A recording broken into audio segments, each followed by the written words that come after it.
you are new, you don't know the infrastructure or the projects much, then you are suddenly put into a situation where you have to manage a bunch of people. So how do you go about it? The greatest challenge I found was the job boards. Like in the US, you would go to a conference and you would see the job boards where they would list out requirements and ask you to apply, and the company websites would advertise the jobs that are available quite clearly. In India, what I observed was many company websites are not very clear. If you have serious intentions to move back to India, develop an active network, because most of the industry websites will never offer you the positions that you're looking for. And many times positions are created. Some things are fundamentally different here, right? So there are things like restrictions on what you can do in terms of accessing websites, installing software, etc., which you have never come across before in academia. In academia, you have a direct control of resources, your gel apparatus, your everything. Whereas in industry, it's much more about resources that you may not control. But if your idea is good, you can influence other people and then have access to those resources. And then the kind of resources you can get are far richer, much more impactful.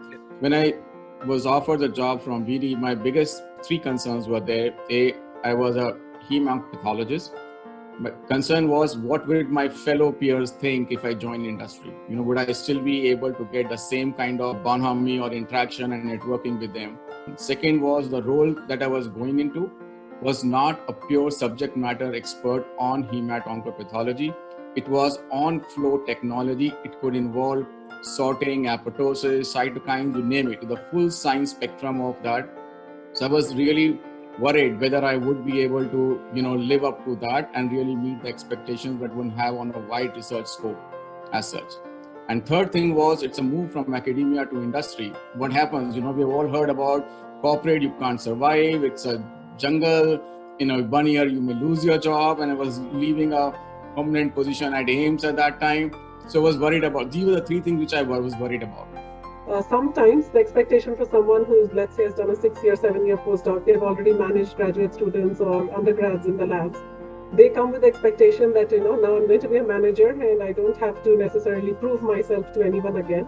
And that's where the disconnect comes, because to us, your academic experience, postdoc experience gets you the job, but we do need to confirm from our end that, you can handle projects, you can deliver on the work that is given to you. And for that, we need that time, we need to assess that independent of your track record.